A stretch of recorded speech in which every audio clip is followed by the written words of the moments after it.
Hai, Chandra Bordes, dan pada video kali ini saya mau sharing tentang 3 perubahan HR dari dulu sampai sekarang. Seperti kita tahu, zaman sudah sangat-sangat berubah dari dulu sampai sekarang. Misalnya aja dari media.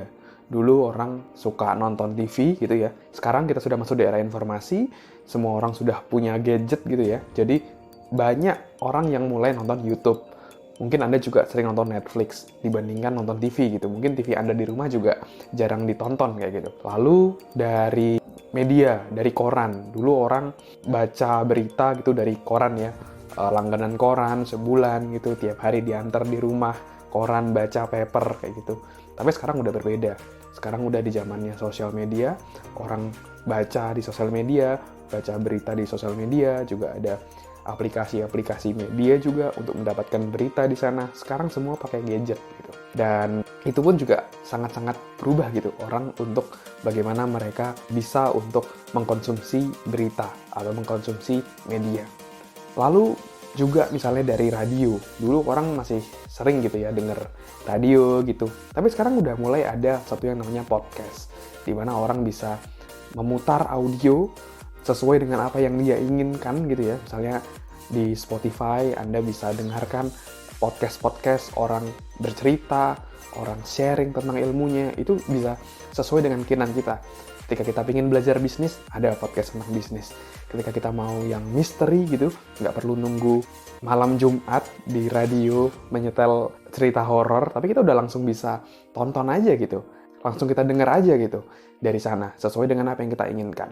Begitu juga dengan musik ya. Kalau musik dulu kita harus nunggu di radio sampai ada, ya ini lagunya baru terputar. Tapi sekarang ya udah tinggal pilih di YouTube, di Spotify, udah langsung sesuai dengan yang kita inginkan. Dan itu sangat-sangat berubah banget gitu dari dulu sampai sekarang. Dan hal tersebut, perubahan tersebut juga akhirnya berdampak pada dunia HR atau human resources. Dan sangat menarik perubahannya. Kalau dulu orang rekrutmen mereka harus bawa map, harus datang gitu ya, bawa map, titip ke satpam atau gimana kayak gitu.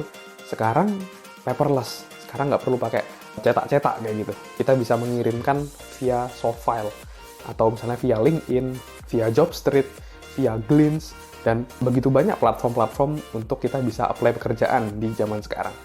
Jadi nggak perlu kita cetak berbagai map, banyak map untuk mengirimkan ke perusahaan-perusahaan, tapi langsung kita bisa apply dari platform-platform tersebut.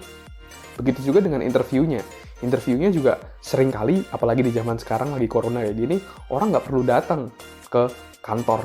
Mereka bisa langsung set up Zoom meeting atau Google Meet kayak gitu, langsung interview via online.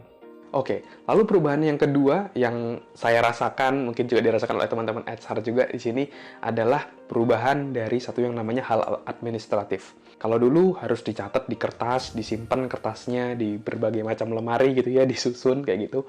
Sekarang juga mulai paperless, di mana data karyawan sudah semua lewat komputer, mungkin ada yang Excel, ada yang menggunakan platform tertentu untuk memanage data karyawan.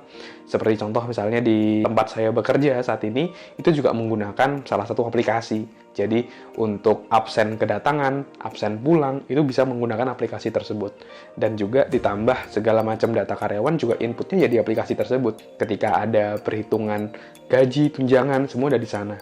Ketika kita mau request cuti, kita menggunakan aplikasi tersebut. Dan sekarang ya semua ada di tangan kita kayak gitu ya. Menggunakan perkembangan teknologi ini untuk dunia HR sendiri. Jadi semakin praktis, semakin simple seperti itu ya. Oke, jadi yang ketiga adalah dari segi fungsi. Kalau dulu HR masih mungkin terlalu banyak dilibatkan sebagai administratif, misalnya dari absen, dari penggajian gitu ya, personalia. Tapi sekarang HR fungsinya udah mulai lebih strategik. Mereka bekerja sama dengan para pimpinan, para CEO, dan para direktur seperti itu ya, untuk menentukan strategi ke depan, untuk membuat target ke depan, lalu setelah itu target tersebut diturunkan dari target perusahaan menuju ke target individu. Dan sekarang HR juga berperan di sana, bagaimana menurunkan target tadi ke setiap divisi dan memastikan bahwa divisi-divisi tadi mencapai target-target tersebut sehingga mendukung pencapaian target perusahaan. Dan tidak hanya di situ, selain sudah membuat target, HR pun juga berperan untuk menentukan struktur organisasi, membuat job desk, KPI tadi. Selain itu juga turut serta dalam melakukan rekrutmen, melakukan training and development, dan juga memikirkan bagaimana remunerasinya agar kita bisa mempertahankan talent-talent yang tepat untuk masuk ke dalam bisnis kita, untuk tetap berada dalam perusahaan kita. Dan itu adalah perubahan yang sangat-sangat cukup signifikan gitu ya. Sekarang HR tidak hanya sekedar hanya support saja, tapi juga mulai lebih masuk ke dalam hal-hal yang strategik. Oke? Dan itu adalah perubahan-perubahan HR dari dulu sampai sekarang. Dan sekarang mungkin untuk Anda sendiri kira-kira apa yang Anda rasakan perubahan dari HR atau human resource dari dulu sampai sekarang? Kalau Anda ada ide, atau ada usul terkait perubahan apa yang terjadi, teman-teman bisa silakan komen di bawah sini. Oke, thank you teman-teman sudah menonton video ini. Semoga bisa bermanfaat. Dan jangan lupa untuk silakan subscribe dan juga like video ini. Oke, thank you.